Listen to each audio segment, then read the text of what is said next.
प्रसंगलाई जोडौँ परमात्माका लीला गुणानुवादहरू।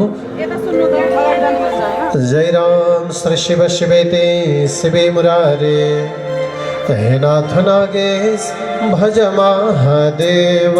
श्री शिव शिवेति शिवे मुरारे, हे नाथ नागेश भज महादेव। महादेव भज महादेव भज महादेव भज महादेव भज भज महादेव भज महादेव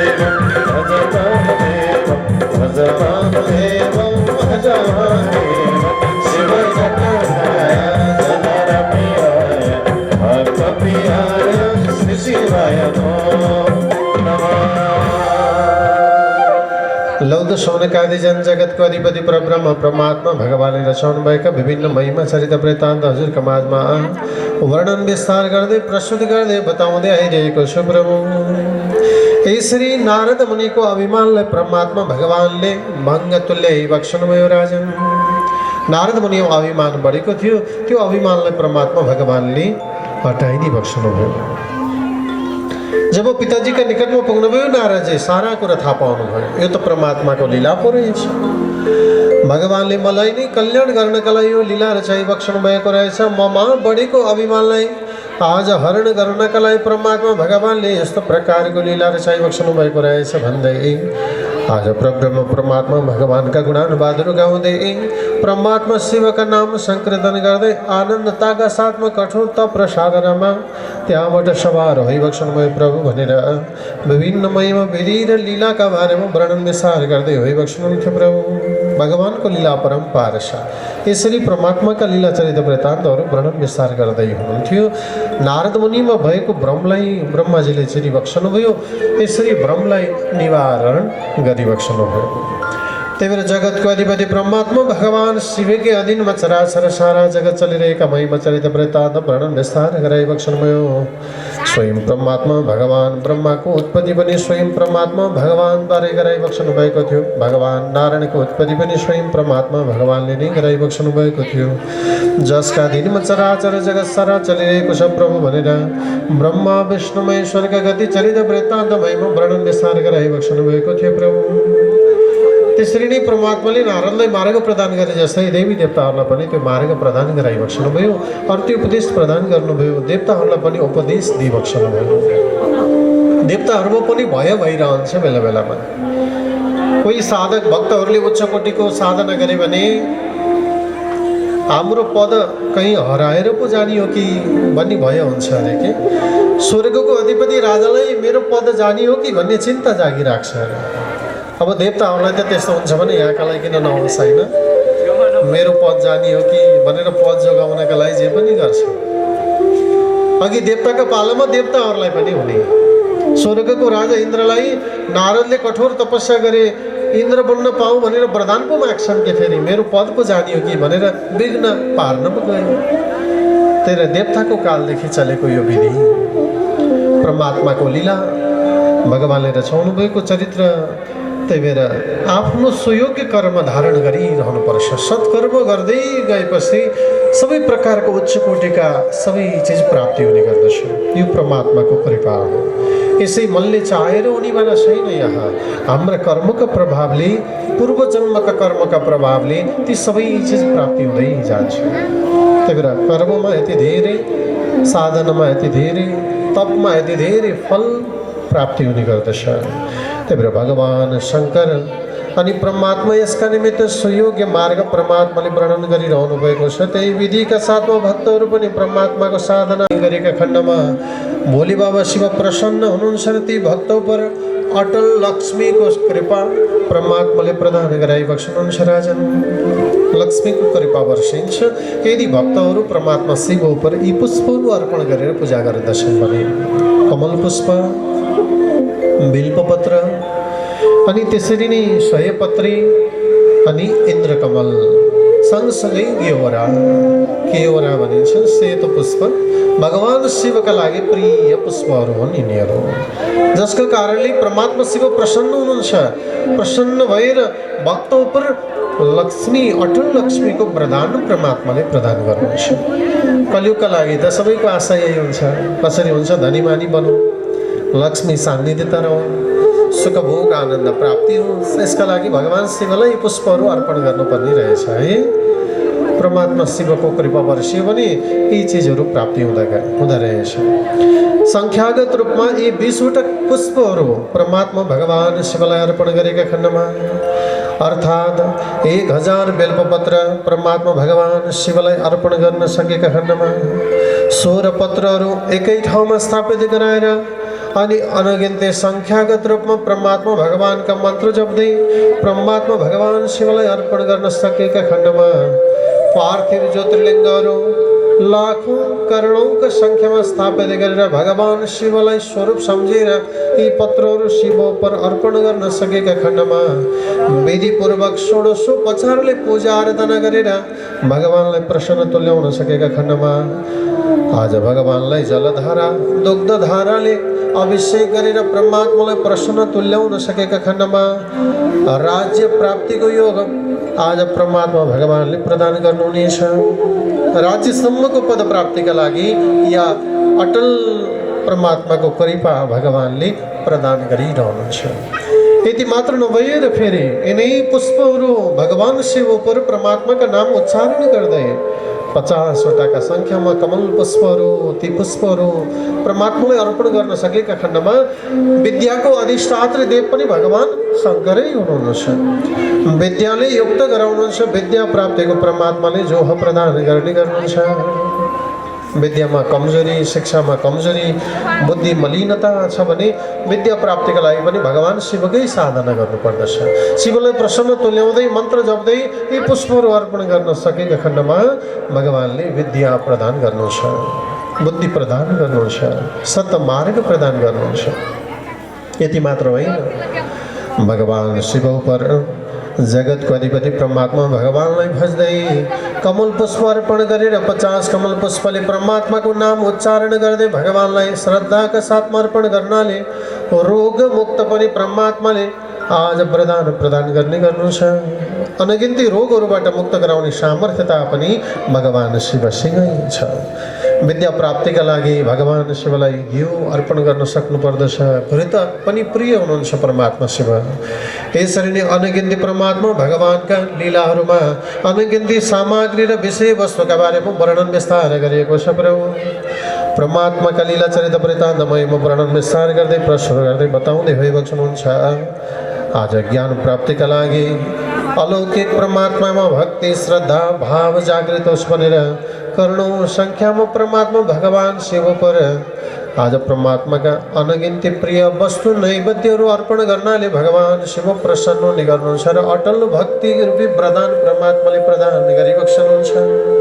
भगवानमा अटल भक्ति जागोस्, परमात्मामा आस्था जागृत होस्, दृढ परमात्मामा सम्बन्ध रहिरहोस्। यो भावका साथमा परमात्माका प्रिय प्रसादीहरू भगवानलाई अर्पण गर्नुपर्दछ। यति मात्र होइन, रोगरूपी भयले त्रसाइरहेको छ, मृत्युका मुखमा पुग्न आँटिएको छ, मृत्युबाट अलग तुल्याउने सामर्थ्यता पनि केवल परब्रह्म परमात्मा भगवान शिवसँग छ।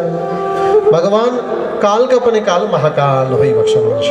त्यही भएर मृत्युञ्जय मन्त्र जप्दै भगवान शिव पर 5 लाख जप गर्दै जगतको अधिपति परमात्मा भगवान शिवलाई भजेका खण्डमा कार्य सिद्ध गराउनुहुन्छ। मृत्युदेखि मृत्युका मुखबाट पनि परमात्माले उद्धार गरिबक्सनुहुन्छ। त्यही भएर मृत्युका पनि दाता भगवान शिव भोले बाबा नै भइबक्सनुहुन्छ। आयु लामो गराउन चाहने अनि परमात्मा सुखमय आनन्दमय जीवन व्यतीत गर्न चाहने भक्तले पनि परमात्मालाई धतुरो आदि पुष्पहरू अर्पण गरेर भगवानका निकटमा श्रद्धाका साथमा पूजा आराधना गर्दै परमात्माको महामन्त्र जप्नु पर्दछ। यस्ता अनगिन्ती विधिहरू छन्, अनगिन्ती मार्गहरू छन् जसले भोले बाबा शिवजीलाई प्रसन्न तुल्याउन सकिन्छ। सबै चिजहरू अर्पण गरे तापनि आज केतवी नामको पुष्प फूल भगवान शिव पर चढ्दैन। जसले केतवी फूल अज्ञानतावश चढाउँदछ भने पनि परमात्माले त्यस्ता भक्त उपर रुष्ट भइबक्सनुहुन्छ। किनकि केतवी पुष्पलाई परमात्मा भगवानले श्राप दिइबक्सनु भएको छ। शिव उपर केतवी पुष्प चढ्दैन, अरू पुष्पहरूका महिमा वर्णन गरिबक्सनु भयो। जे सामग्री अर्पण गरिन्छ ती सामग्रीका साथमा भक्तदेखि प्रसन्न हुने इच्छा अनुसारका वरदान प्रदान गर्ने महिमा बताइबक्सनु भयो। अब यति मात्र नभएर सबै चिज अर्पण गर्दै गर्दा आखिर भगवान शिवको प्रिय चिज भनेको जलै हो। जल अर्पण गर्नाले परमात्मा प्रसन्न हुने गर्नुहुन्छ। गंगा गण्डकीका जलहरू अनि गाईको दुधहरू अर्पण गरेर परमात्मा भगवान शिवजी उपर रुद्र सूक्तका आधारमा रुद्राभिषेकका आधारमा परमात्मालाई पूजा आराधना गर्नाले गंगाको जलधारा अर्पण गर्नाले परमात्मा प्रसन्न भएर मुक्ति प्रदान गराउने गर्नुहुन्छ। प्रभु मुक्तिको आशा गर्नेवालाले भगवान शिवजीलाई जलै अर्पण गर्नुपर्छ, गंगाका जलहरू चढाउनु पर्दछ, दुग्धधाराहरू अर्पण गर्नुपर्दछ। जुन विधिले मुक्ति पदको पद प्राप्ति हुन सक्दछ भनेर परमात्मा शिव उपर चढाउने सामग्रीहरूका बारेमा वर्णन विस्तार गर्दै प्रस्तुत गर्दै बताइए बक्सनुभयो। प्रभु शिव हर हर शिव हर हर गंगा जल निर्मल शिव हर शिव हर हर गंगा जल निर्मल शिव हर शिव हर हर शिव हर हर गंगा जल निर्मल शिव हर हर।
परमात्मा भगवान शिव जलधारा प्रिय भइबक्सुनुहुन्छ। यसरी विविध सामग्रीहरू अर्पण गर्दै गर्दा जलै अर्पण गरेर भगवान शिवजीलाई पनि प्रसन्न तुल्याउन सकिन्छ प्रभु भनेर विविध पाख्यान चरित वृत्तान्त मोक्ष पदका मार्ग समेत वर्णन विस्तार गरिबक्सनुभयो। प्रभु भगवानले अलग अलग लोकहरूको कल्पना गरिबक्सनुभयो, उत्पत्ति गराइबक्सनुभयो।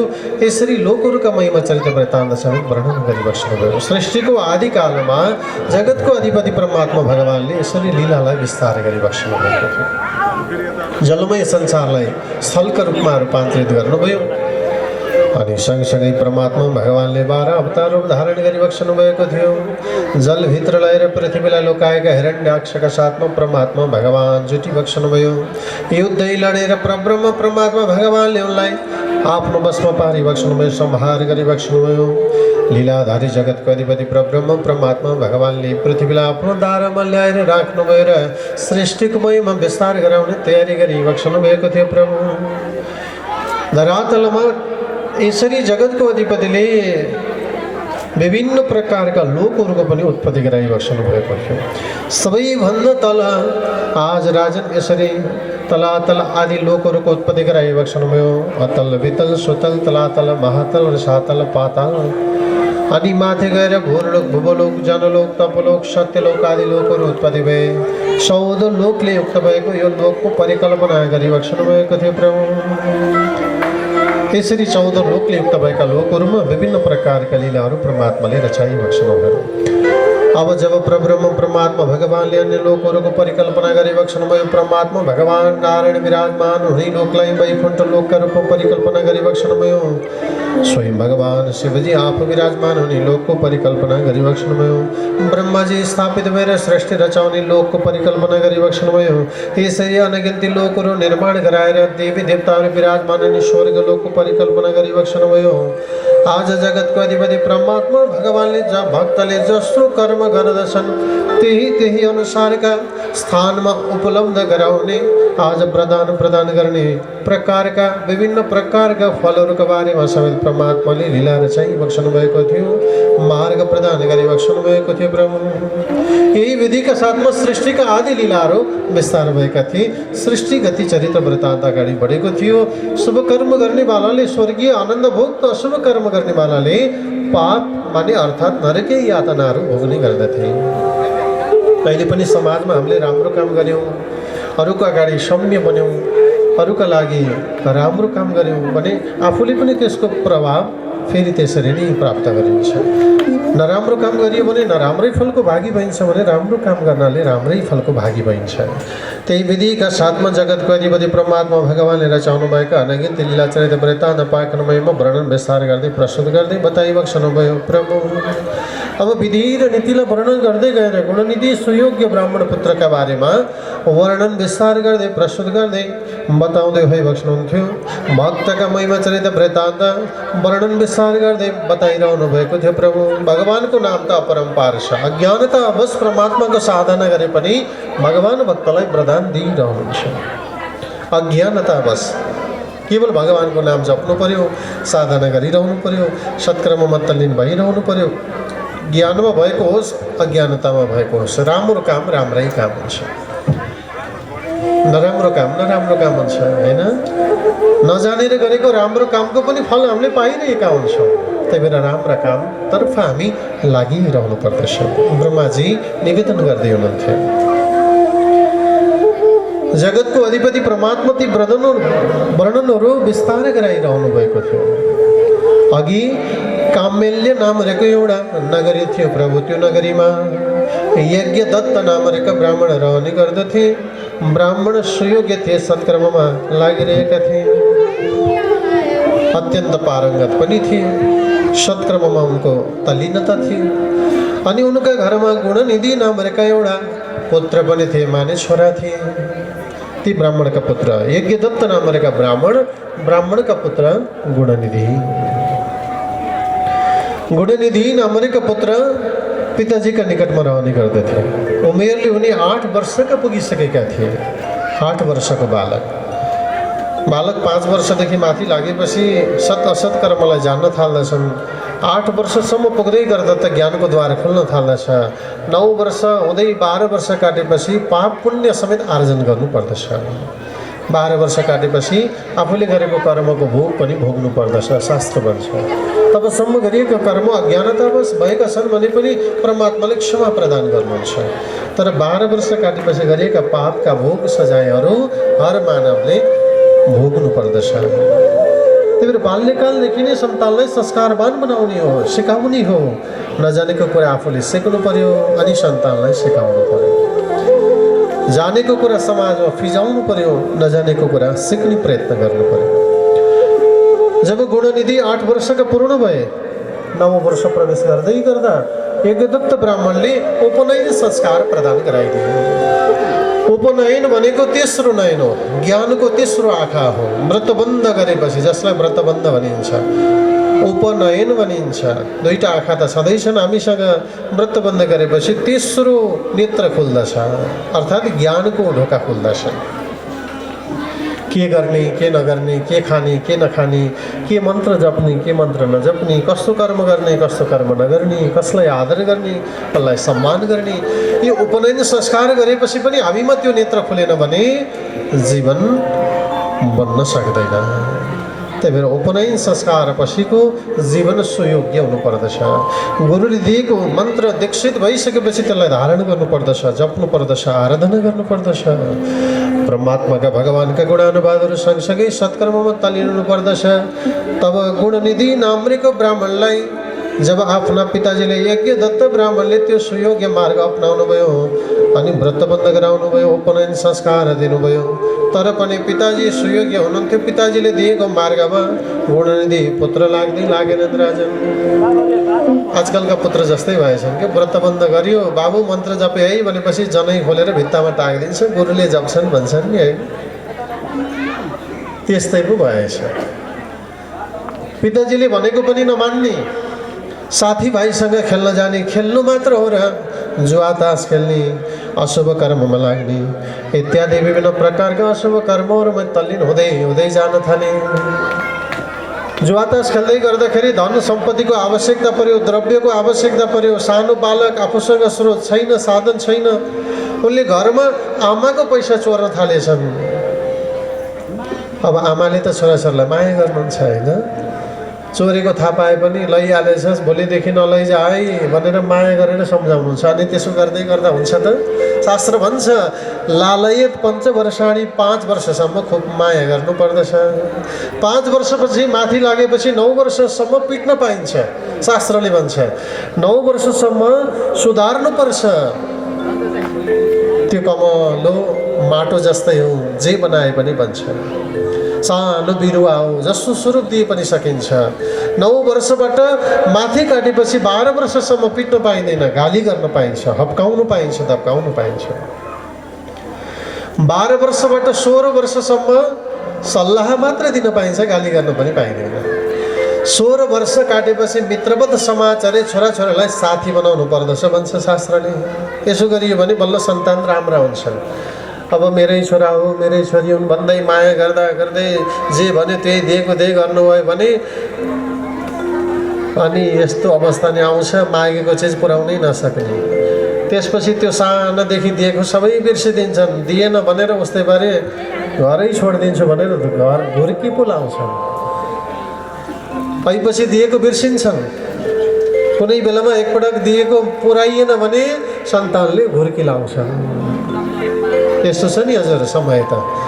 सन्तानहरूलाई खाली दिइरहनु पर्छ माया सद्भाव सँगसँगै। मागेको चिज पुर्याउन सकिएन भने, दिन सकिएन भने त्योभन्दा पहिला दिएको सबै चिज गरेका राम्रा कामहरू चटक्कै बिर्सिदिन्छन्। गुणनिधि ब्राह्मणलाई पनि आफ्नो पुत्रलाई यज्ञदत्त ब्राह्मणले त्यही प्रकारको संस्कार दिएका थिए। तर पनि संस्कारबाट विमुख भई अशुभ कर्ममा लागे। घरबाट आमाको श्री सम्पत्ति चोर्दै लिएर जाँदै जुवा तास खेल्दै गरे। हार्दै हार्दै हार्दै गएछन्। अब केही छैन, आमाको सबै चिज सकियो आमासँग भएको। अब उनले लागेछ पिताजीका साथमा भएको चिज केही चोरी गरेर जुवा तास खेल्ने तयारी गर्न थाले। एक दिन पिताजीले बेलुका शयन गर्नु पूर्व हातमा लागेको औँठी खोलेर राख्नु भएको रहेछ। कता राख्नु भएको थियो पिताजीले, छोराले उछिटाइहालेछ। पिताजीको औँठी खोलेर राखेको राति शयन गर्नुभएछ। गुणनिधि पुत्रले औँठी भेटे, साथमा लुकाएर राखे। भोलिपल्ट पिताजी जाग्नु पूर्वै बिहानै सबेरै निक्लिए, जुवा तास खेल्न लागे। ब्राह्मणदेवले खोज्नुभयो। बिहान सबेरै नित्य कर्म सकेपछि आफ्नो औँठी लगाउनका लागि खोज्दा औँठी छैन। पत्नीसँग सोध्नुहुन्छ। अब श्रीमतीलाई थाहा भइसक्यो आज पक्कै पनि गुणनिधि बालकले चोर्यो। अब मैले के भन्ने होला? सम्झाउन थाल्नुभयो। यहीँ कतै छ कि भनेर खोज्दै हुनुहुन्थ्यो। अनि खोज्दाखेरि पाउनु भएन। गुणनिधि बालक घरबाट बाहिर निक्लिसकेको थियो, जुवा तास खेल्न गएको रहेछ। संयोगवश त्यस दिन पनि हारेछ, पिताजीको औँठी पनि हारेर आयो। गुणनिधि ब्राह्मण यसरी ब्राह्मण पुत्र भइकन पनि अधोगतितर्फ दौडिराखेका थिए र यतातिर यज्ञदत्त ब्राह्मणलाई चिन्ता परिरहेको थियो, यो बालक अशुभ मार्गतिर लागिरहेको छ। एक दिन भ्रमण गर्दै गर्दै गर्दै जाँदाखेरि यज्ञदत्त ब्राह्मणले आफ्नो औँठी अरू कसैको हातमा देख्नुभएछ। हराएको धेरै दिन भएको थियो। आफ्नो औँठी त चिनिने भयो नि होइन? चिन्नु भएछ र सोध्नु भएछ, यो त मेरो औँठी हो, कहाँबाट पायो तिमीले, कसरी आयो? यज्ञदत्त ब्राह्मणलाई जसले औँठी लगाइरहेको थियो उसले सबै भनिदियो, यो तिम्रो पुत्रले लिएर आएको, जुवा तास खेल्दै थियो, हार्यो, हारेपछि म बत्तीमा आइपुग्यो, यो त अहिले मेरो भयो, तिम्रो कहाँ हुन्छ? यज्ञदत्त ब्राह्मणलाई चिन्ता पर्यो। सरासर घरमा पुग्नुभयो र आफ्नी धर्मपत्नीलाई सम्झाउन थाल्नुभयो। हेर, आज तिम्रो कारणले गर्दाखेरि घरबाट पुत्रले सबै चिज चोरेर लैरहेको छ। तिमीले ढाँटेर बस्यौ, तिमीले लुकाएर बस्यौ। थाहा हुँदा हुँदै पनि तिमीले यो सारा कुराहरूलाई आज आफ्नै सीमित राख्यौ। जसका कारणले गर्दा हाम्रो पुत्र अधोगतितर्फ अगाडि दौडिरहेको रहेछ भनेर गाली गर्नुभयो। अब आमाको माया हो, आमाको ममता हो लुकाएर राखिरहनु भएको थियो, अब त अधिक भयो, अब सकिँदैन, सारा कुरा खोल्नुभयो। हजुरको मात्र कहाँ हो र पतिदेव, मसँग भएका सारा चिज चोरेर लैसक्यो, सबै चिज जो आकाशमा हारिसक्यो, सबै वर्णन गरिन्। त्यसपछि यज्ञदत्त ब्राह्मण रुष्ट भएर बसेका थिए। बेलुका साँझ परेपछि कहीँबाट घुमेर गुणनिधि बालक घरमा आइपुग्यो। आउने बित्तिकै पिताजीले गाली गर्नुभयो, तँलाई दुष्ट, सम्झायो सद्गतितर्फ लाग्दैन, चोर्छस्, ढाँड्छस्, लुट्छस्, सारा चिज लिएर घरको सकिसकेको छस्, त जस्तो पुत्र घरमा बस्नुभन्दा घर छोडेर जा भनेर गाली गर्नुभएछ। गुणनिधि बालकलाई पिताजीले गरेको गाली मनमा लागेछ र त्यसै दिन रात्रि घर छोडेर उनी जङ्गलतर्फ प्रस्थान गरे। मनमा लागेछ, हो मैले त अशुभ कर्म मात्र गरेँ, मैले नराम्रो कामतर्फ मात्र लागेँ, अझ अधोगतितर्फ जाने कर्म मात्र लागे। पिताजी माताजीले मलाई सदैव सत्मार्ग प्रदान गर्नुभएको थियो, मैले त्यो केही पनि मानिनँ। आज पिताजीले मलाई यसरी गाली गर्नुभएको छ, मेरै निमित्त आज मैले अब यो घरमा बस्न हुँदैन, मैले केही न केही आफू उत्तम उपायतर्फ अगाडि बढ्नु पर्दछ भनेर गुणनिधि बालक त्यहाँबाट सरासर लागे। घनघोर जङ्गलमा पुगेछन्। जङ्गलमा पुगेर बसेका थिए। रात्रिको समय भयो। रात्रिको समय हुँदै गर्दाखेरि चिन्ताले व्याकुल थिए, रुँदै कराउँदै थिए। दिनहरू बित्दै गयो, कयौँ दिन भयो भोक प्यासले व्याकुल हुन थाले। संयोगवश परमात्मा साधना आराधनाको पर्व रहेछ। टाढा टाढाबाट गाउँबाट ग्वालावालाहरू, गोठालाहरू गाई बस्तु बाउलिएर जङ्गलमा आएका रहेछन्। शिवरात्रिको पावन पर्वको दिन रहेछ।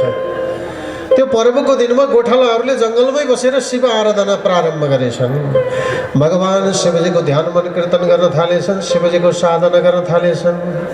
जहाँ बसेर परमात्माको साधना आराधना हुँदै थियो अनि भोग प्रसादीहरू तयारी गरेका थिए भगवानलाई लगाउन। त्यो गुणनिधि बालक भोगका कारणले पूजा आराधना गरेका ठाउँमा पुगेछ। देवस्थल त्यो पुरानो मन्दिरमा पुगेर चढाइएको सारा प्रसादीहरू चोरेर खान लागेछ। त्यही बेलामा फेरि गोठालाहरूले भेटेर उनलाई गाली गर्न थाले, तँलाई चोर, भगवानलाई लगाएको प्रसादी चोरेर खाने दुष्ट भनेर पिटेछन्, गाली गरेछन्, हप्काएछन्, दप्काएछन्। फेरि त्यहाँबाट त्यो बालक भाग्दै भाग्दै जङ्गलतिर लाग्यो। अनि आफू सुरक्षित हुनका लागि घनघोर जङ्गलमा एउटा वृक्षमाथि चढेछ। वृक्ष चढेको थियो, संयोगवश बेलपत्रको वृक्ष रहेछ। राजन शिवरात्रिको दिन थियो। वृक्षको बेलपमा चढेर बसेको थियो। वृक्षको मुनि भग्नावशेष अवस्थामा रहेको शिवजीको ज्योतिर्लिङ्ग रहेछ। खान मन्दिरमा छिरेको थियो। भोक प्यास केही पिउन पाएको थिएन, खान पाएको थिएन। भगवान शिवलाई सम्झेछ, मन्दिरको छवि सम्झिएछ, मन्दिरको मूर्ति सम्झिएछ। रुखमा चढेर बसेको थियो। यताउता गर्दाखेरि बेलपत्रका पातहरू खसेछन्। तल रहेको मूर्तिमा आएर बेलपत्र चढ्दै चढ्दै चढ्दै रातभरि उसले उपवास गर्यो।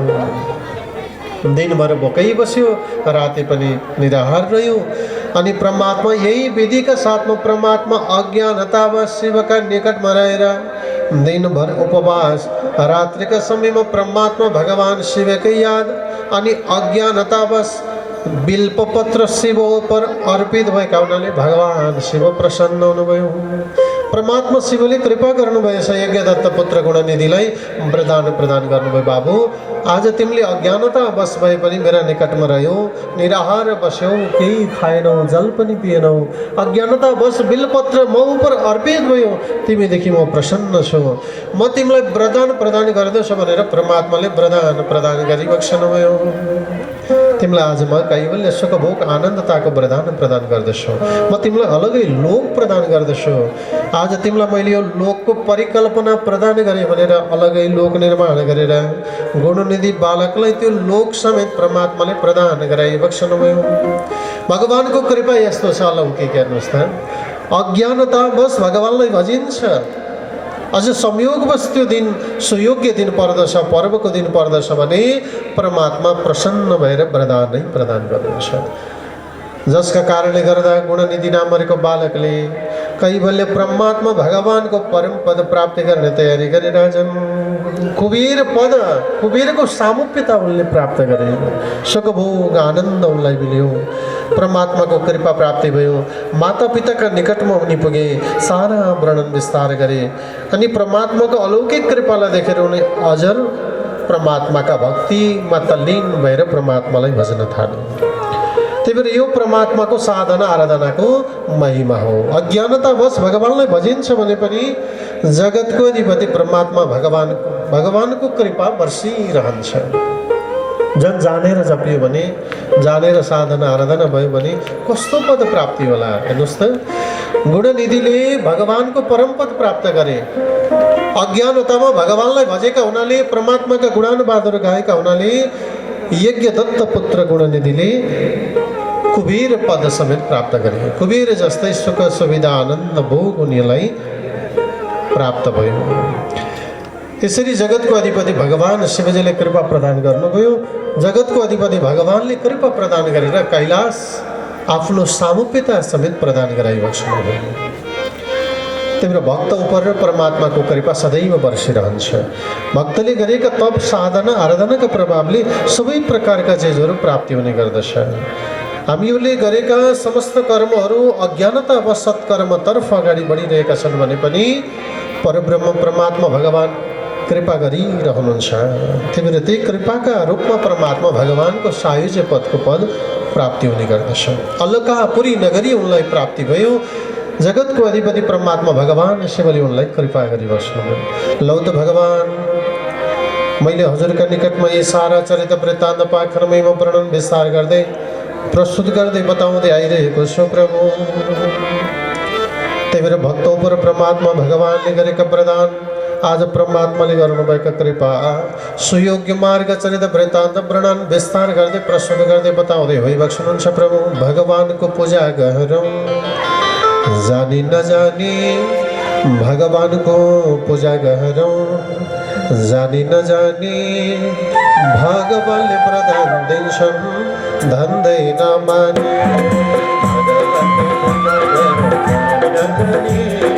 भगवानले वरदान दिन्छन् धन्दै नमानी, भगवानको पूजा गरौँ जानी नजानी, भगवानले वरदान दिन्छन् धन्दै नमानी।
परब्रह्म परमात्मा भगवान को साधना आराधना, भगवान का गुणानुवादहरू, जप नाम संकीर्तनहरू जानी नजानी गरे तापनि परमात्मा को कृपा प्राप्त भइरहन्छ। जसरी गुणनिधि नामका बालकले परमात्मा को परम पद प्राप्त गरे। अज्ञानतामा गरिएका कर्मका प्रभावले पनि भगवान प्रसन्न भएर उनलाई वरदान प्रदान गरिबक्सनुभयो।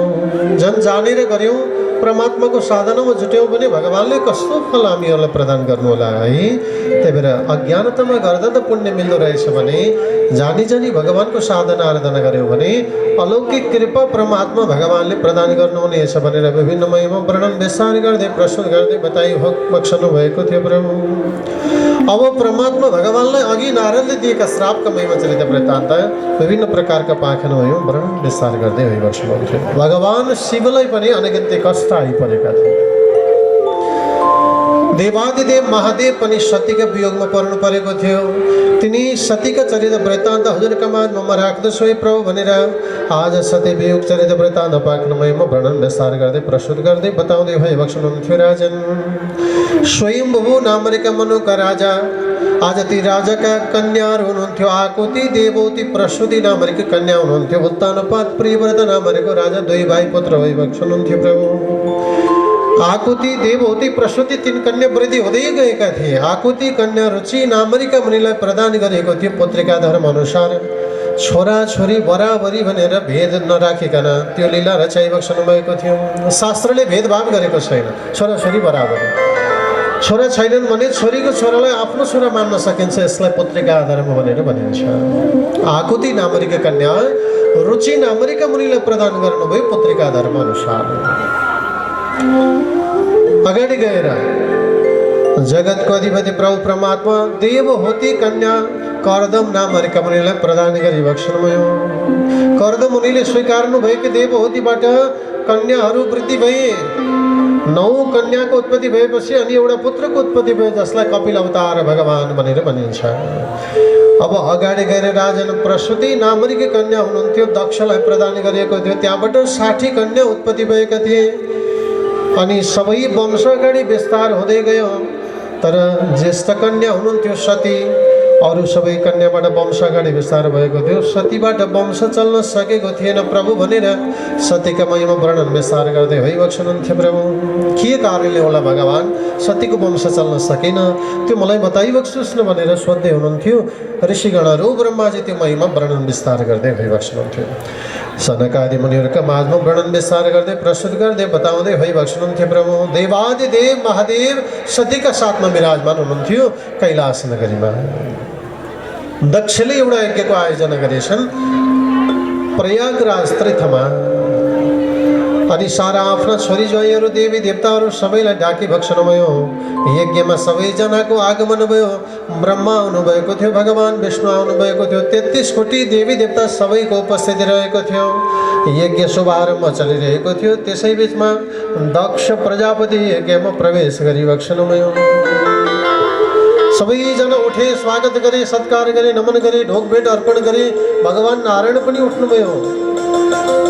ब्रह्माजीका निकटमा शिवजी हुनुहुन्थ्यो। शिवजीलाई इसारा गर्नुभएछ ब्रह्माजीले, बसिबक्सोस्, मेरै पुत्र हुन्, हजुर उठ्नु पर्दैन। दक्ष प्रजापतिलाई क्रोध जाग्यो। यतिका सबै उठेका छन्, स्वागत सत्कार गरेका छन्, नमन गरेका छन्, ढोकभेट अर्पण गरेका छन्। ब्रह्मा त ठिकै हुन्, मेरा पिता हुन्। तर यो शिव भनौँ त मेरो ज्वाइँ, जेठो ज्वाइँ, त्यो पनि म ससुरो आउँदाखेरि मान सम्मान मर्यादा ख्याल केही पनि छैन। मेरो अपमान गर्नु भनेर छड्के नजर बनाएर आज दक्षले भगवान् शिवजीलाई हेर्न थाले। अल्ली पर गए, भगवान् शिवजी उठ्नु भएन। त्यसपछि परमात्मा शिव पर अनगिन्ती दुर्वच्य बोलीहरू प्रहार गर्न थाले। ज्वाइँ भन्न नसक्ने, बहुला जस्तो, विष भाङ धतुरो खाने, झल्लिएर हिँड्ने, मसान घाटमा सुत्ने, बाँदर जस्तो विवेकै नभएको आदि इत्यादिका साथमा भगवान् शिवको अपमान गर्न थाले। भगवान् शिवजी सुनिरै बस्नुभयो। असह्य हुँदै थियो तर पनि परमात्मा भगवान् सुनिरै बसिरहनु भएको थियो। फेरि पनि दक्षले गाली गर्न थाले, तँलाई बहुला जस्तो, ज्वाइँ भन्न नसक्ने, यस्तोलाई पनि छोडिदिन पुगेछु है। बाँदर जस्तो छ, विवेकै नभएको छ, मसान घाटमा बस्छ, सुत्छ, खरानी धस्छ, सर्पको माला लगाउँछ, बाघको छाला ओढ्छ, मान सम्मान मर्यादा केही गर्न जान्दो रहेनछ भनेर भगवान् शिवजीको फेरि पनि अपमान गरे। अब शिवजीलाई असह्य भयो। यसरी अपमानित भएर बस्नुभन्दा बरु यज्ञ नै त्यागेर जान्छु, भनेर दक्षको यज्ञ प्रयागमा चलेको यज्ञ त्यागेर परमात्मा प्रस्थान गरिबक्सनुभयो। सतीले देखिन् पतिदेव गएको देखेपछि के भएछ, पतिदेव यज्ञ छोडेर जानुभयो, मेरो पनि बसाइ के भयो र भनेर सँगसँगै लाग्नुभयो। दक्षले त्यो यज्ञ जसै तसै सके, त्यो यज्ञ सके। अर्को यज्ञको आयोजना गरेछन् हरिद्वारको कनखल क्षेत्रमा, दोस्रो यज्ञ अर्को यज्ञको आयोजना गरे। उनले निश्चय गरेछन् सबै छोरी ज्वाइँलाई डाक्छु, सबै देवी देवतालाई बोलाउँछु, तर त्यो शिव भनाउँदो जेठो मेरो ज्वाइँलाई बोलाउँदिन। किन भन्दा मान गर्न जान्दैन, सम्मान गर्न जान्दैन, मर्यादा राख्न जान्दैन, आज अपमानित गर्दछ, त्यसलाई बोलाएर के गर्नु, आज म त्यसलाई बोलाउँदिन भनेर निवेदन गरे।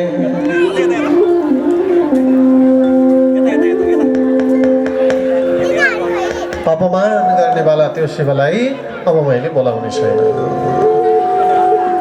यो प्रकारका साथमा दक्षले हरिद्वारको कनखल क्षेत्रमा यज्ञको आयोजना गरेछन्। भृगु आदि मुनिहरू गुरुजनहरूलाई डाकेर यज्ञको शुभारम्भ गराउने तयारी गरे। ल गुरुदेव, गुरुदेव। हाँ महाराज। अब यस्तो यज्ञ गर्दैछु म कि हो महाराज। शिवजी बिनाको यज्ञ गर्दैछु। हाँ महाराज। आरम्भ गर्नुहोस्। हुन्छ महाराज, स्वाहा गर्दै गर्नुहोस्। यता भगवान शिवजी सतीलाई भुलाउने प्रयत्न गर्दै हुनुहुन्थ्यो। आऊ सती, आज पासा खेल। विष्णुवे नमः। सतीले थाहा पाइन् भने पिताजीका यज्ञमा जाने कुरा पो गर्छन् कि भन्ने हेतुले भगवान शिवजीले सतीलाई बोलाउन खोज्दै पुष्पं समर्पयामि, घृतं समर्पयामि, पुष्पं जलं समर्पयामि। विष्णुवे नमः, गणेशाय नमः।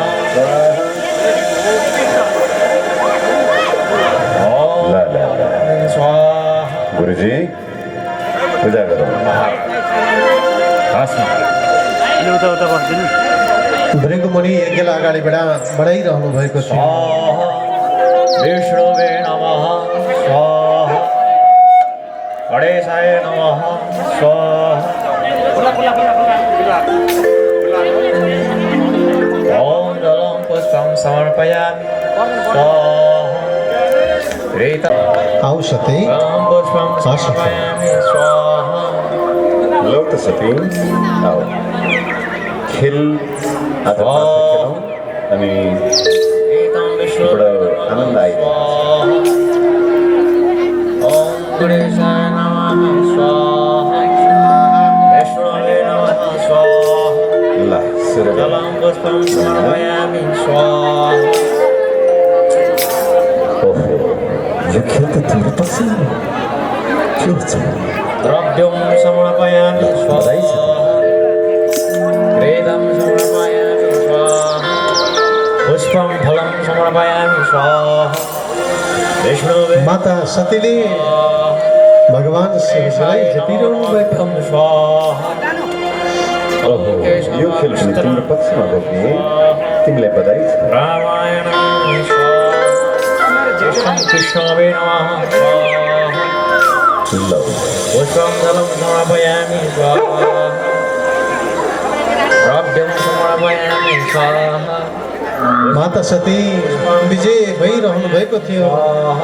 त्यसै बिचमा विमानमा सवार हुँदै आकाश मार्गबाट आफ्ना बहिनी ज्वाइँहरू कहीँ गइरहेको माता सतीले देखिबक्सनुभयो। स्वाहा।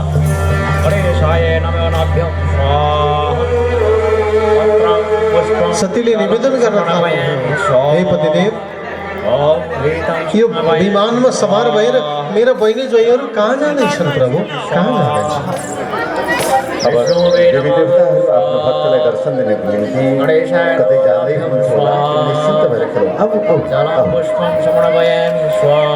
होइन भगवान, जलं पुष्पं कहीँ पिताजीका सामुप्यमा केही ठुला एक ज्ञानी पो हुँदैछन् कि सबैलाई डाक्नु भएको हामीलाई पनि डाक्नु पो भएको छ कि होइन होइन प्रिय त्यसो होइन पुष्पं आऊ फलं जलं तिमी र म त पासा खेल्ने हो नि प्रिय आऊ विष्णुवे नमः हे स्वाहा भगवान् हजुरले मलाई केही लुकाए जस्तो लाग्यो केही ढाँटे जस्तो लाग्यो विष्णुवे नमः हे प्रिय स्वाहा मैले यो कुरा तिमीलाई नभनौँ भनेर सोचिरहेको थिएँ वास्तवमा तिम्रो पिताजीले हरिद्वारको कनकल क्षेत्रमा दिव्य यज्ञ गर्दै हुनुहुन्छ त्यसमा हामीलाई निमन्त्रणा गरिएको छैन देवी देवताहरू सायद त्यही यज्ञको दर्शनको निम्ति जाँदै हुनुहुन्छ होला। समर्पयामि स्वाहा ओहो हे पतिदेव यज्ञको दर्शन मात्र गर्नाले पनि काया शुद्धि हुन्छ भन्छ फेरि पिताजीले लगाएको यज्ञ हरिद्वारको कनखल क्षेत्र जाउँ पतिदेव जाउँ यज्ञको दर्शन मात्रै भए पनि गरेर आऊ त्यसो होइन प्रिय,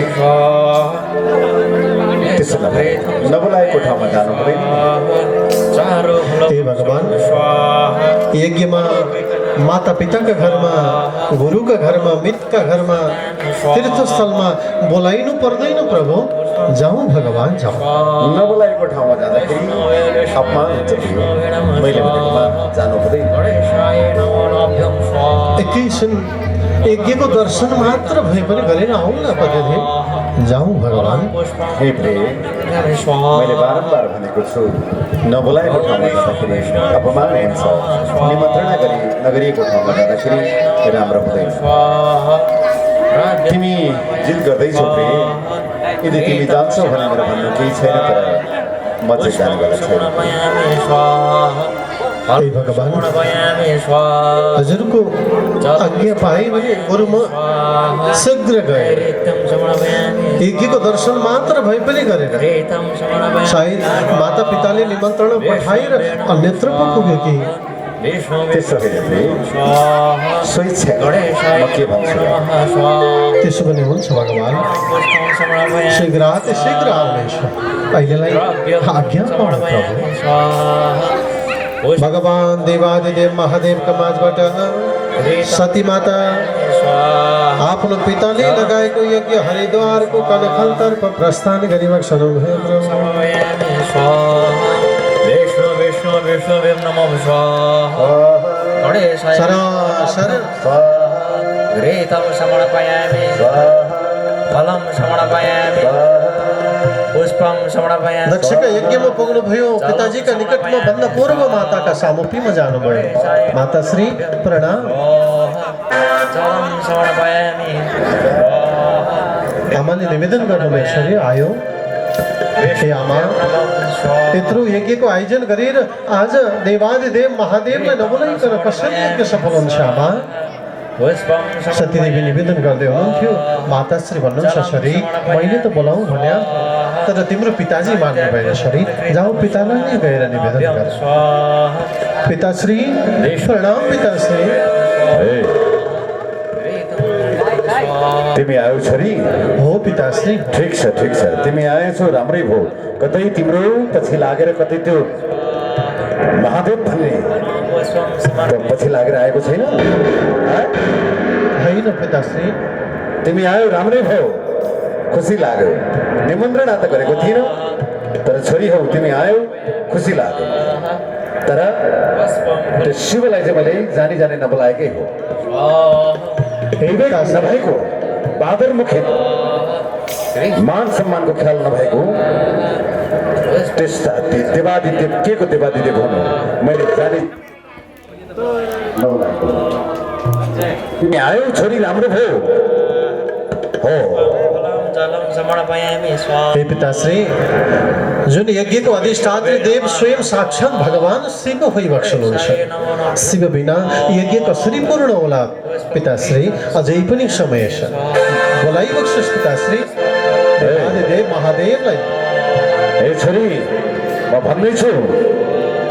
भन्दैछु तिमी आयो राम्रै भयो जानी जानै नबोलाएकै हो शिवलाई किनभने अघिल्लो यज्ञमा मेरो घोर अपमान गरेको छस् त्यसैले मैले भनेको मान तिमी आयो राम्रो भयो त्यो विवेक नभएको मान सम्मानको ख्याल छैन ठुला बडालाई कसरी इज्जत गर्नुपर्छ त्यति पनि उसले जान्दैन भने उसलाई देवादिदेवमा मान्न सक्दिनँ छोरी। हे पिताजी, आज हजुरले स्वयं छोरीलाई शिव उपर प्रदान गरी बक्सनुभयो। आज मैले मेरै पतिको निन्दा भएको हजुरका मुखबाट स्त्री वचनहरू कसरी श्रवण गरौँ? ए छोरी, बारम्बार भनिरहेको छु म, बारम्बार भनिरहेको छु, शिवलाई त मैले जानी जानी नबोलाएकै, विवेक भएको त्यस्तालाई बोलाएर मैले मेरो यज्ञलाई अपवित्र पार्न छैन। हे पिताजी, तिमी आएछौ ठिक छ। हे पिताजी, आज देवादिदेव महादेव पतिको निन्दा सुनेर रहनुभन्दा बरु यो हजुरद्वारा आयोजित यज्ञमै शिवको नाम जप्दै आफ्नो आहुति गरिदिनेछु। प्राणाहुति सुरु गर्नुहोस्, सुरु गर्नुहोस्। हे शिव, हे शिव,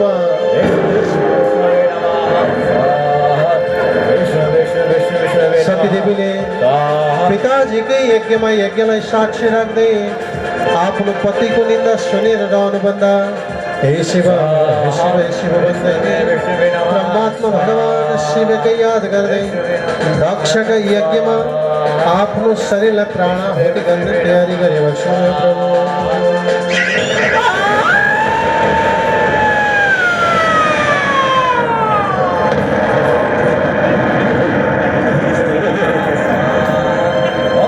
नारद मुनिले त्यो विध्वंस भएको सारा थाहा पाइ बक्सनुभयो। सरासर भगवान शिवका निकटमा पाल्नुभयो। नारायण नारायण नारायण हे भोलेनाथ, हे भोलेनाथ, हे भोलेनाथ, अनर्थ भो भोलेनाथ, अनर्थ भो। हे भोलेनाथ, हे देवर्षि, हे नारद, सती देवी माताले दक्ष प्रजापतिको यज्ञमा आफ्नो प्राण आहुति दिनुभएको छ। के भन्दैछु नारद? अनर्थ भो महाराज। देवादिदेव महादेव ऋषिले ज्वाजल्य भइबक्सनुभयो। आफ्नो जटाजुटलाई देवादिदेव महादेवले भुइँमा पछारी बक्सनु। जटा भुइँमा पछारेपछि विकट भए।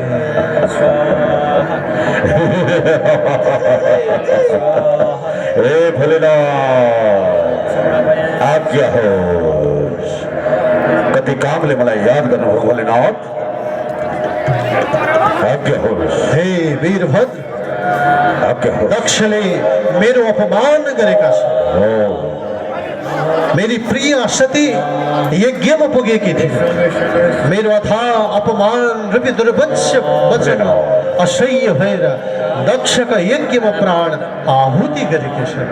त्यही भएर सुन, दक्ष यज्ञमा जाऊ, दक्षको यज्ञलाई विध्वंस तुल्याइदेऊ।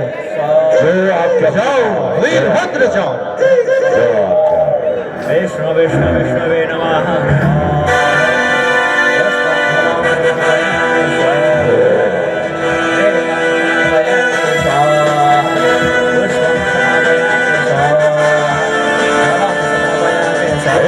प्रजापति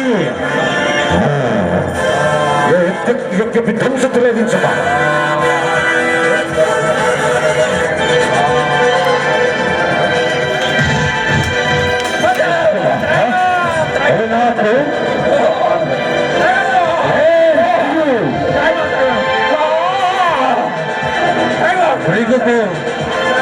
गाडी उखलिदिए, दाँत बाँचिदिए।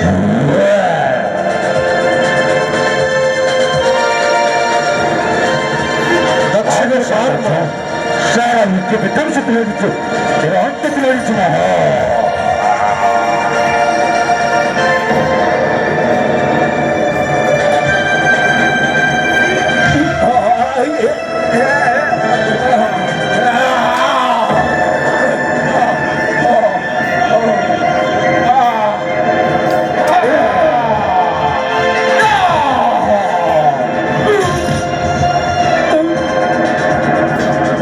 वीरभद्र यज्ञलाई विध्वंस तुल्याउँदै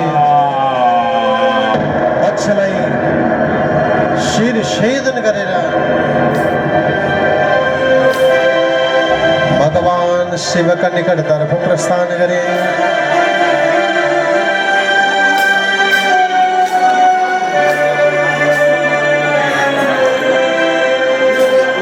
माता सतीको प्राण आहुति भइसकेको थियो। शिवको अपमान गर्ने दक्षको यज्ञ विध्वंस तुल्याएर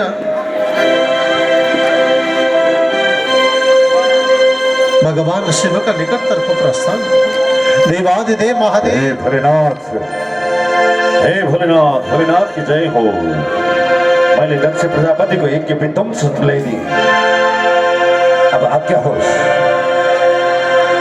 भोलेनाथ। जाओ बाबु, अहिले तिमी आफ्नो धाममा जाऊ। म शोकमा छु बाबु। सतीका वियोग देवादिदेव महादेव सतीका वियोगमा भइबक्सन हुन्थ्यो। ए सती, मैले तिमीलाई सम्झाएको थिएँ। सती, मैले तिमीलाई सम्झाएको थिएँ।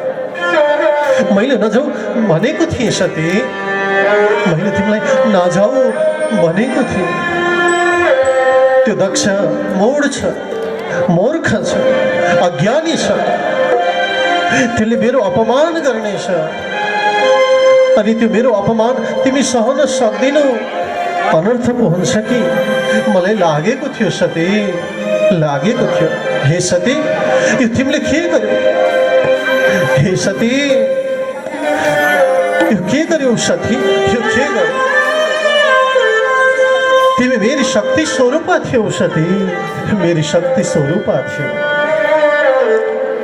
अब यो जगतको संहार आदि लीला म तिमी बिना कसरी चलाउन सकौँ? सती, कसरी चलाउन सकौँ? हे सती, ए सती, आओ सती, आओ मेरा निकटमा आओ। हे सती, हे सती, हे सती,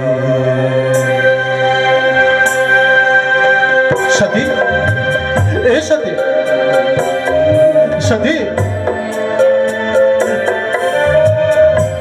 सती,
तिमी बिना म कसरी लीला रचाऊ? सती, तिमी मेरी अर्ध स्वरूपा थियौ। सती, अर्ध स्वरूप।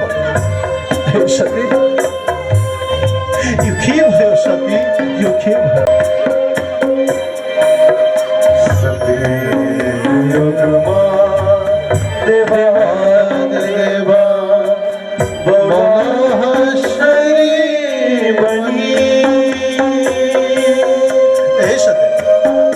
सती, ए सती, सती योगमा देवा देवा बहुलाशरी बनी बिना करके पुकार दर्शन आशरे सती।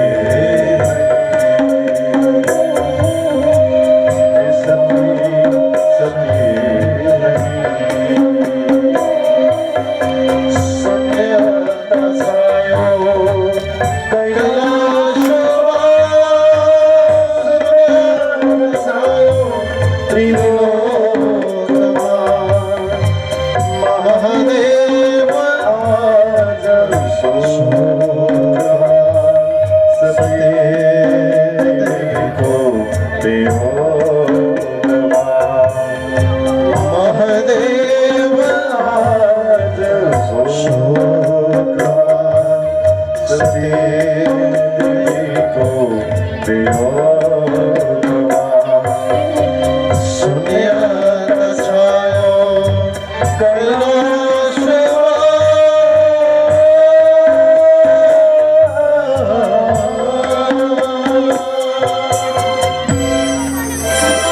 हे सती के गर्नु सती तिमीलाई मेरी नजर तिमी बिना म कसरी बाँच्न सक्छु बिना सती हे सती तिम्रो वियोगमा म कसरी बाँच्न सक्छु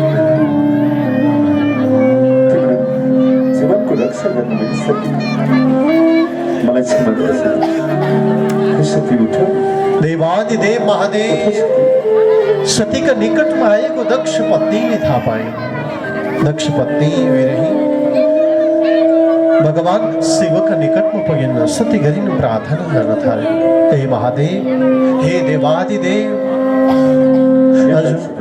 हजुरलाई कोटि कोटि प्रणाम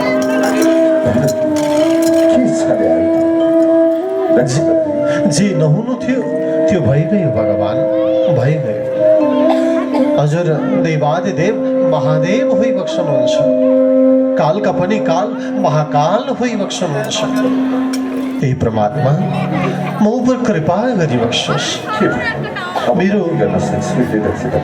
मेरो मूर्ख पति दक्षले हजुरलाई चिनेनन् प्रभु हजुरलाई जानेनन् हजुरका सेवक वीरभद्रले उनलाई अन्त्य तुल्याएका छन् म हजुरसँग उनको जीवन दानको आशा गर्दछु हे महादेव मेरो यो आशालाई निराशा नबनाई बक्सोस् दक्ष प्रजापतिको एकचोटि मृत्युवरण गरिसकेपछि पुनर्जीवन असम्भव कुरा हो यस्तो कुरा हे महादेव हजुरका अगाडि सम्भव र असम्भव भन्ने कुरै रहँदैन प्रभु हजुर कालका पनि काल महाकाल होई बक्सनुहुन्छ सबैका अधिपति पशुपति होई बक्सनुहुन्छ कृपा गरी बक्सोस् जीवन दान प्रदान होस् हे महादेव जीवन दान प्रदान होस् हे दक्ष तिमीले अत्यन्त विलाप गर्नु तिम्रो विलापले मलाई छोएको छ म आफै पनि त्यो बेला शोक गर्छु तैपनि के सम्भव छ म विचार गर्छु अहिले निश्चित हे मेरी भक्ति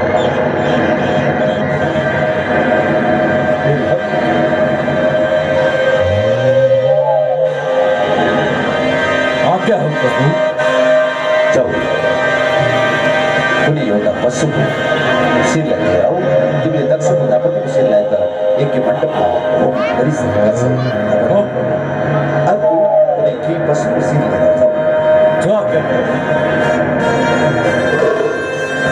आज्ञा होस् प्रभु वीरभद्र शिव को आदेश पाए पूर्व दिशा तरफ लाए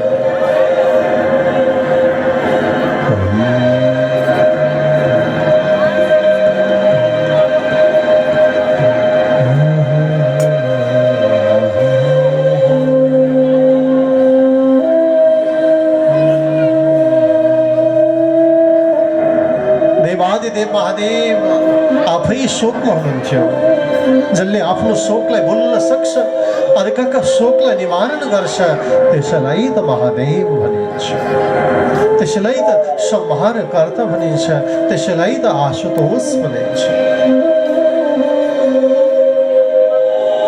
वीरभद्र भोकाको शिर भेटेछन् सरासर भगवान शिवका निकटमा प्रस्थान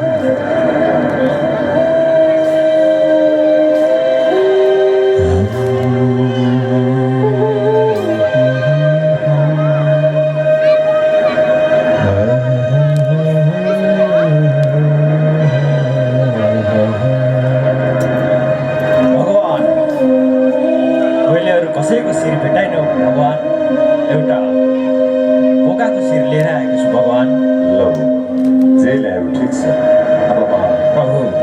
मृत्युंजय मंत्र उच्चारण गर्दैछु लगेर दक्ष प्रजापतिको शरीरमा शिर लगेर जोडिन्छ। ओम त्र्यम्बकं यजामहे सुगन्धिं पुष्टिवर्धनम् उर्वारुकमिव बन्धनान् मृत्युर्मोक्षयमामृता। ओम त्र्यम्बकं यजामहे सुगन्धिं पुष्टिवर्धनम् उर्वारुकमिव बन्धनान् मृत्युर्मोक्षयमामृता। ओम त्र्यम्बकं यजामहे सुगन्धिं पुष्टिवर्धनम् उर्वारुकमिव बन्धनान् मृत्युर्मोक्षयमामृता।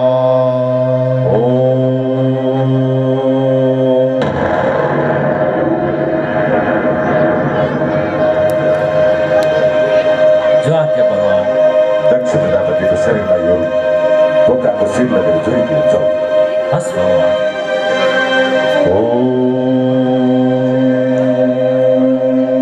त्र्यम्बकं यजामहे सुगन्धिं पुष्टिवर्धनम् उर्वारुकमिव बन्धनान् मृत्युर्मोक्षयमामृता। त्र्यम्बकं यजामहे सुगन्धिं पुष्टिवर्धनम् उर्वारुकमिव बन्धनान् मृत्युर्मोक्षयमामृता। नमः शिवाय। ओम नमः शिवाय। ओम नमः शिवाय। ओम नमः शिवाय। देवादिदेव महादेव को कृपा दक्षले जीवन दान प्राप्त करे।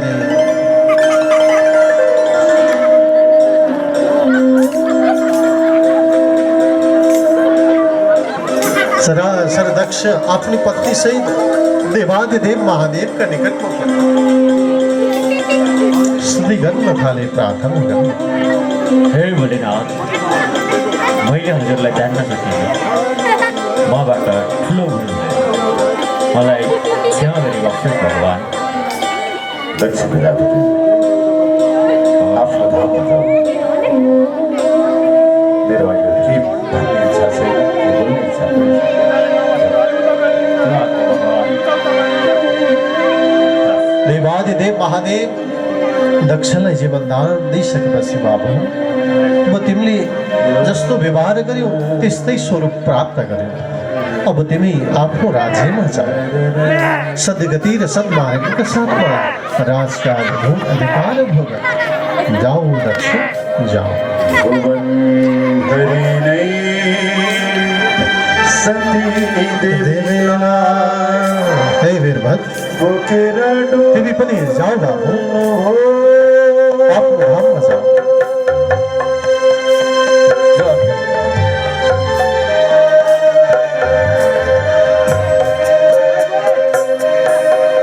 भुवन धरि नै सती देवीलाय बोकेर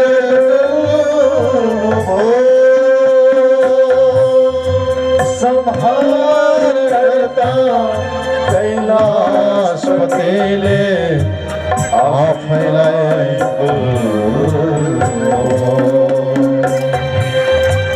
सान्यात छायो कैलाशमा शून्यात छायो त्रिलोकमा महादेव शोकमा सती देवी को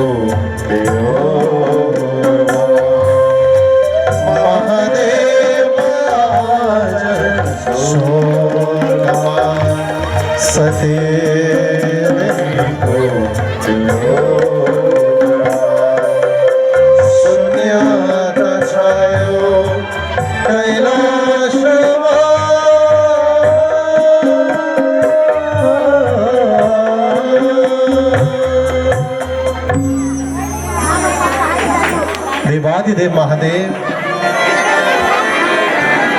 आज परब्रह्म परमात्मा भगवान शिव यसरी सतीका वियोगमा परिवर्तन हुनुभएको थियो प्रभु।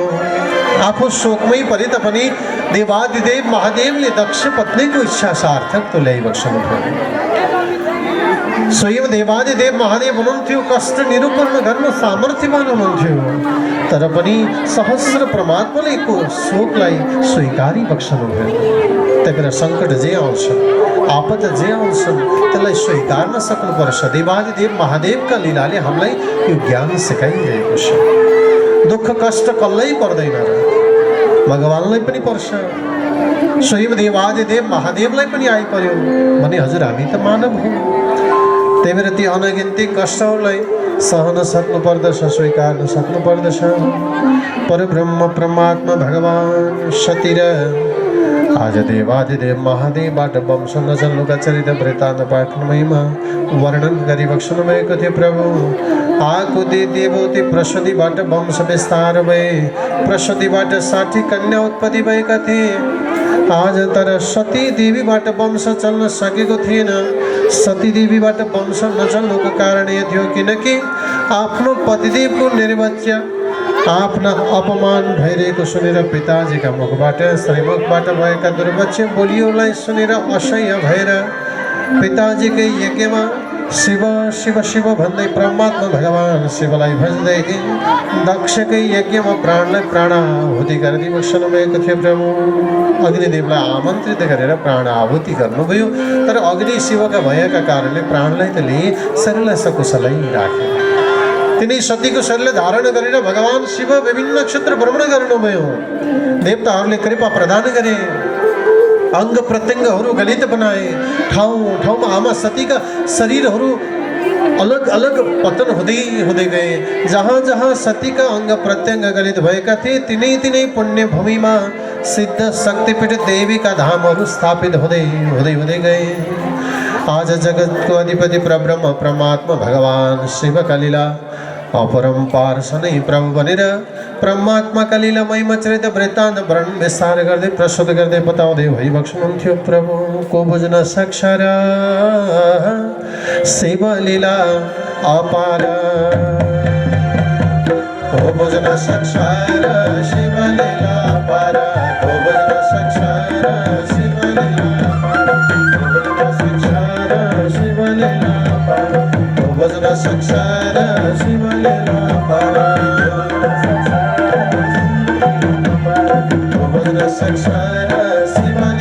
अपार अपार, बुझ्न सक्छ र शिवलीला अपार, बुझ्न सक्छ र शिवलीला अपार, बुझ्न सक्छ र शिवलीला अपार, बुझ्न सक्छ र शिवलीला अपार। हरे शिव शिव शिव भन्ने बानी बसाइदेऊ न, शिव शिव शिव भन्ने बानी बसाइदेऊ न। तिम्रो धाममा सो शिव बाटो देखाइदेऊ न, शिव लीला अपार। बुझ्न सक्छ र शिव लीला अपार, शिव लीला हर हर भोले जय हो।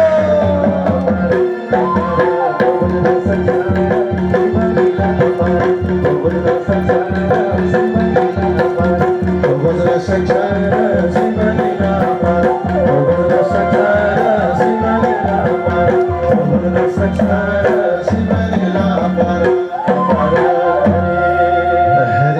सृष्टिकर्ता ब्रह्मजिता पालन गर्ने विष्णु, सृष्टिकर्ता ब्रह्मजिता पालन गर्ने विष्णु, संहार गर्छन् शिवजीले सुन जय भन्छौ शिव लीला अपार। बुझ्न सक्छ र शिव लीला अपार, शिव लीला अपार,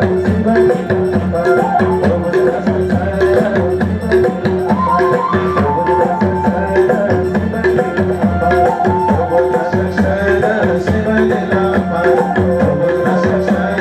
शिव